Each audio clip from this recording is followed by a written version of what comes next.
Welcome to Hardcore Haunter. This channel is proudly created in part by AI technology.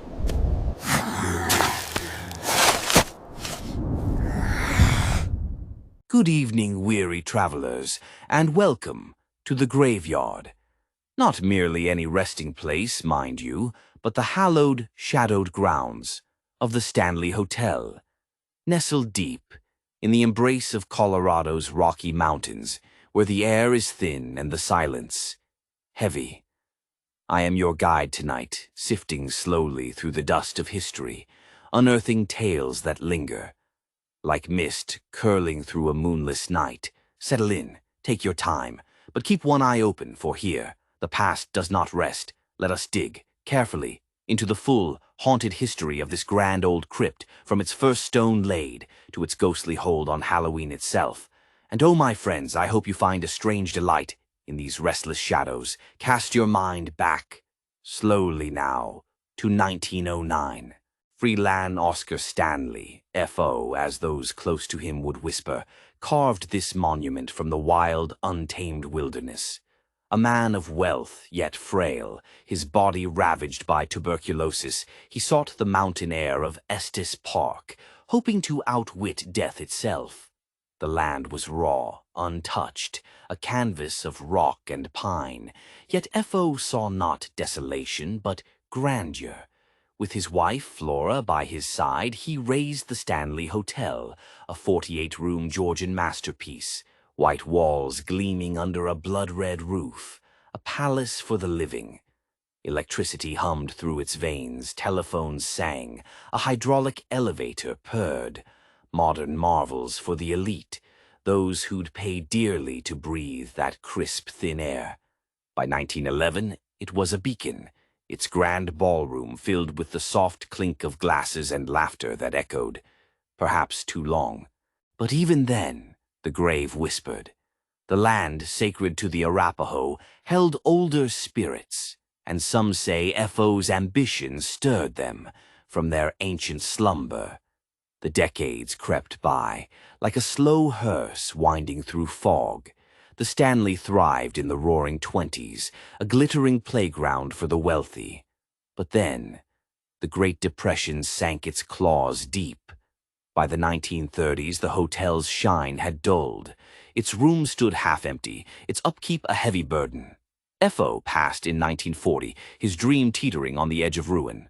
World War II brought soldiers instead of guests, the hotel reduced to a military rest stop, its elegance buried under layers of neglect. Post-war, it limped along, passing from hand to hand, each new owner dreaming of reviving the old girl. But something else was waking.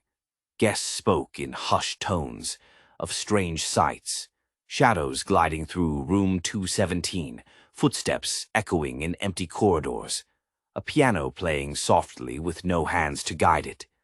The grave, my friends, does not lie. The Stanley was gathering souls. Let us pause and dig deeper now to 1974. A man named Stephen King stepped through these doors. He stayed in room 217, the hotel nearly deserted in the off-season. What he saw, or perhaps dreamed, changed everything. King awoke from a nightmare, his young son pursued by a writhing, malevolent fire hose. From that dark vision bloomed The Shining, a tale of madness and spirits that clung to a hotel, much like this one. Published in 1977, it spread like wildfire, selling millions.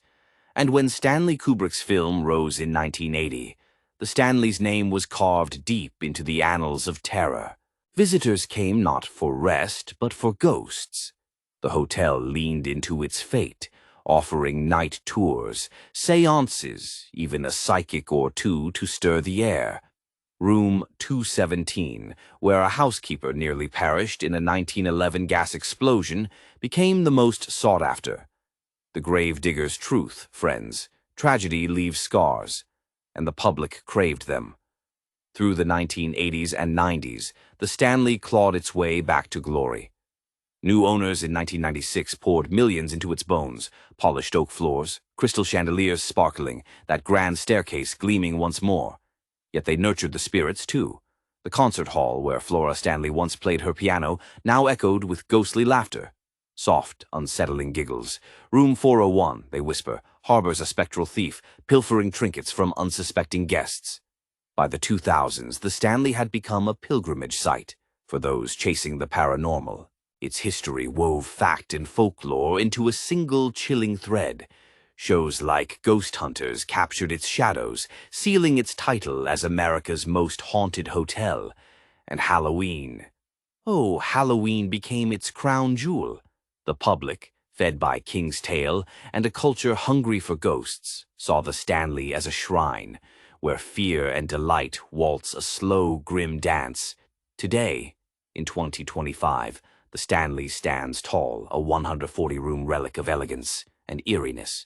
It hosts weddings, conferences, and ghost hunts, drawing thousands each year. Its Halloween celebrations, masked balls, midnight tours, are the stuff of legend, reshaping the holiday into something colder, darker, less candy, more chills. The Stanley's shadow stretches far, inspiring haunted attractions across the nation, feeding a culture that craves the supernatural. Yet, I am concerned, my friends. The spirits here are not mere props. Guests speak of cold spots, voices in the dark, even sightings of F.O. himself, pacing these halls, his gaze heavy with unrest. The Arapaho's ancient claim lingers still, and some say the hotel's fame disturbs what sleeps beneath. Enjoy your stay, but tread softly. The grave is always watching. So here we are, full circle, from F.O.'s dream to a haunted icon. The Stanley Hotel, born of hope, scarred by time, reborn in terror, shapes our fascination with the macabre, especially when Halloween's fog creeps in. You are welcome here, in this graveyard of stories where the past holds tight. Dig in, savor the shivers, and perhaps, just perhaps, you'll hear the Stanley whisper your name. Good night, and sleep uneasy.